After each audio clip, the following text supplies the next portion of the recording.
Just Society of America, issue 4, Geoff Johns writing with Mikel Janin and Jerry Ordway on the art. So we know that Degaton is hunting the GSA through time, be killing them in the future, working his way back. The present day GSA is kind of the last line of defense before he goes back to the originals and wipes them out. And so we deal with that. The cliffhanger last issue was him showing up at the GSA headquarters. We don't start with that. We start with Xanadu. Try to look into what's going on, and we get some teases for the future here, where she kind of freaks out, and we get these yellow kind of, I don't know if they call them speech bubbles necessarily, but clearly they're hearing a voice coming from the magic at the very least. The prophecies, if you will. Yeah. So it says, "Beware, Eclipso is within." It says, "Only the Green Lantern can save the Red Lantern. The Sandman's Nightmare will wear his mask. Jay Garrick will find joy again, and do not trust the Witch Girl." These are clearly all seeds for stuff that's going to happen later. And we get a couple of them in this issue, as far as Eclipso and as far as the Witch Girl. Those are threads I picked up on. So that was cool. I like Xanadu being like, you're looking into the snow globes, not quite like looking into one of her crystal balls. But it's similar enough. Like there's this energy to it that's different. So I do like what Johns is setting up there for magic-wise. Actually, I love, before we get to the fight scene, there's the title page for this, which shows you, the GSA all dead. And it's got these two quotes at the bottom, and they really made me laugh. Yeah. So there's a quote that says, "If you fell down yesterday, stand up today, H.G. Wells." Right? Nice, inspirational quote. Right. It's basically, why do we fall down, Master Wayne, to learn us to pick ourselves back up, right? It's basically that. From the guy that wrote The Time Machine, right? Which some consider the first sci-fi story. So it was definitely Frankenstein, but sure. Yeah, I was going to say, they were wrong to consider the first sci-fi story. Yeah. First time travel story, maybe. First time travels, yeah, sure, but not for science fiction. So there's that quote, and then right next to it is, "If you fell down yesterday, go back in time and kill everyone who made you fall, Degaton." I thought that was quite funny. No, it is. It made me laugh too, because, I got a good chuckle. John's having a little bit of fun with that. Yeah, so Degaton's there, the GSA all fight him, and he's wiping the floor. He's got kryptonite ready for Power Girl, he's got stuff ready for all the other members. And the thing here that I really like, and this actually made me think of something from season 3 of Fringe, of all things. So there's this idea that Degaton, because he's from the future, can predict everything they're going to do, because he's already kind of knows how it's going to play out. But because Helena's not meant to be here, she's unpredictable. So she actually ends up shooting his finger off with her crossbow, which is nasty, it's lovely, it's great. And that turns out to be why he keeps killing Dr. Fates first, is because the helmet kind of makes Dr. Fate unpredictable, so he always kills them first and then takes care of the rest, where he can predict their every move. So, but this idea that Helena is even more dangerous because she's actually out of time and therefore cannot be predicted. I actually really like that as a concept. I was having fun with that. Obviously the art in this big fight scene is really cool. So Khalid fires at him with Dr. Fate powers and sends him back through time, which sends Degaton to... Well, I was going to say it's the future. It's not actually the future. It's 1947. But the reason why I thought it was the future is because he goes to an older version of himself who's now pissed at him for failing. And he's like, "Look, I've not got a finger anymore. I'm missing a finger because of you." Yeah. Kind of reminds me of old Biff a little bit. A little bit of that. Yeah, a little bit of that. Tell him about the manure on his car. I thought this was like a nice strike back to like sort of say, okay, they're not completely helpless. Degaton's not completely all powerful and like unbeatable. Yeah. Well, and I like too because they bring up that he made a deal with the Lord of Chaos or the Lords of Chaos that now he's like an anomaly, so he doesn't exist, but he does exist, making him not an anomaly. What's the word they use? Paradox. A paradox. There we go. So he's like this living paradox, and his presence alone changes things, which I do like, and it makes Degaton, out of just basically just a Nazi villain. He's a paradoxic Nazi villain. So and it sets up that they're going to go after Khalid or they're not going to focus on Khalid because while they usually go for Dr. Fate first, because he's this young, inexperienced Dr. Fate, they think he'll be easy to deal with. So Helena's the bigger problem. So they're plotting and planning. We get a scene with Helena and Power Girl where Power Girl tries to bond a little bit with her. I actually like this little bit of dialogue where Power Girl brings up her parents and says, "Hey, does Batman ever smile?" or something like that. And Helena actually gets kind of pissed. She's like, "Of course he smiles. It'd be ridiculous."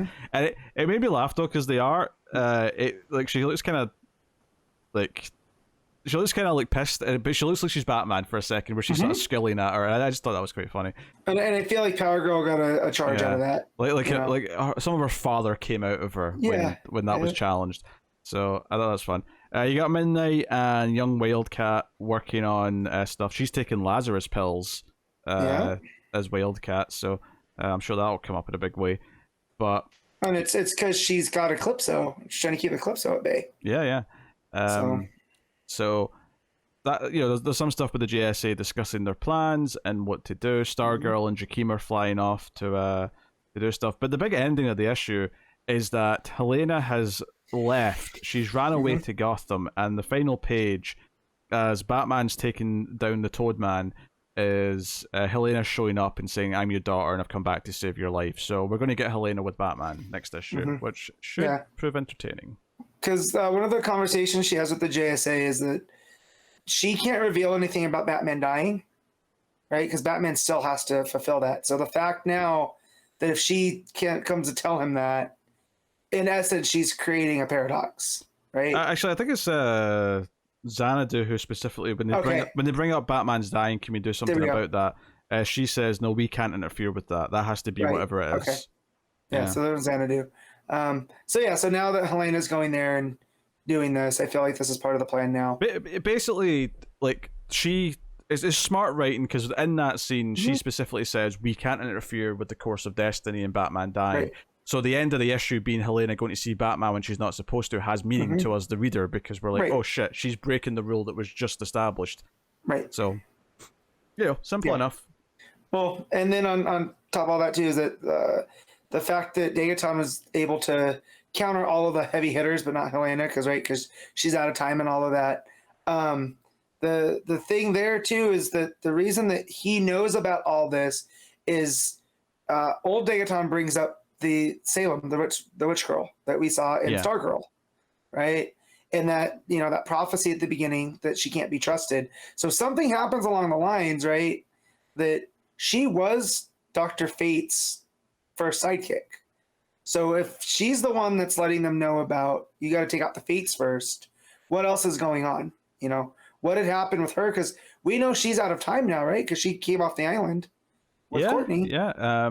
Well, that I don't think happens until, because if I remember right, the end of Stargirl said that this stuff would come up in like issue 6 or 7 of this. So it's not quite happened yet timeline wise, but I see what you're saying. It's going to come there's something there that John's has been seeding, because we kind of got vibes from Salem in Stargirl that she wasn't on the up and up quite, right? So thought that's all super interesting. This is I think not top quality John's, but I feel like it is up there.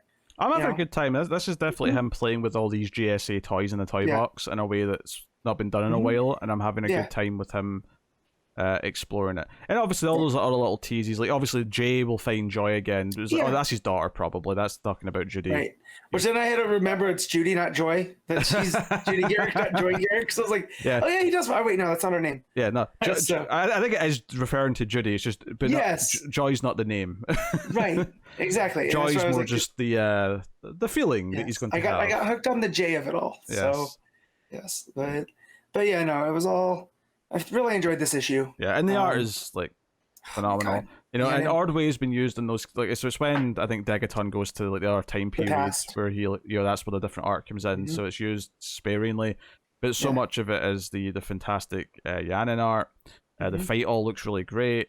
I love the coloring in the book. It's not like that muted, but it's just a little bit muted. Yeah. So it's got a specific style to it. It's not doing overly vivid. So, which gives it almost like a feeling of timelessness to me.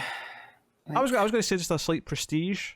Like, not like a ton of it, but just like a little bit of prestige, because it's not going for colorful kids comic book. It's going for just something a little bit more aged up than that, which I can appreciate. So. See, I get with the muted, it feels a little bit more faded, so it makes it feel timeless to me. Like this is not, it's not prescribed. It's not the 40s. It's not, that's what the art style changes for, because it's jumping all over. Also, the fact that her Justice Society, that Helena's, is made up of former villains, I thought that was a real fun thing because she believes in redemption. Yeah, I think that was mentioned before, but yeah, she kind of recaps that at the start of the issue, which is that the GSA that he killed already were a bunch of misfits that she'd helped redeem, and that's why partly it's so personal to her. Is that no, these people all got better. They all turned themselves around, and he killed them and took it away. Right, and that's an homage to her parents because her dad took a chance on her mom. Yeah, she says that's a homage to her because she was someone who was turned around, and then points out that her mother was a hypocrite and didn't like the idea of rehabilitating all these villains. Which is a very Selena thing to do, right? She's like, no, that's for me, not for you. Yeah, no, I like that as well. That was a nice little, just fun little character moments popped through there. I think the one thing that Johns is very good at, and he's still good at when he's putting his mind to it, is like the idea of like building like the continuity of the world in a way that's building it. Because I got excited when she went to see Batman. It set it up so that it would have meaning when she went to go see him, and your instant thought is, oh, what is she going to do? A good story makes you wonder about what's coming next. It makes you excited for the next bit.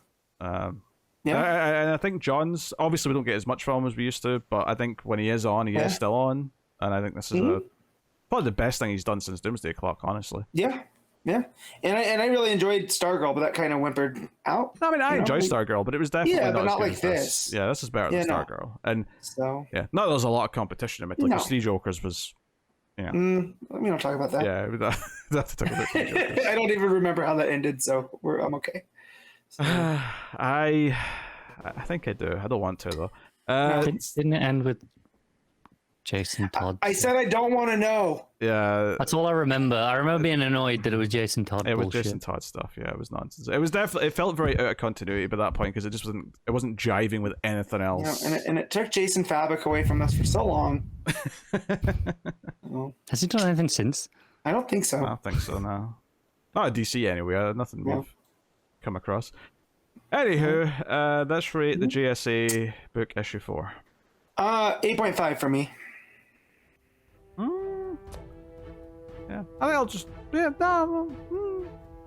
I'll just go an 8. I'll just go straight 8, which is actually I'll go straight 8.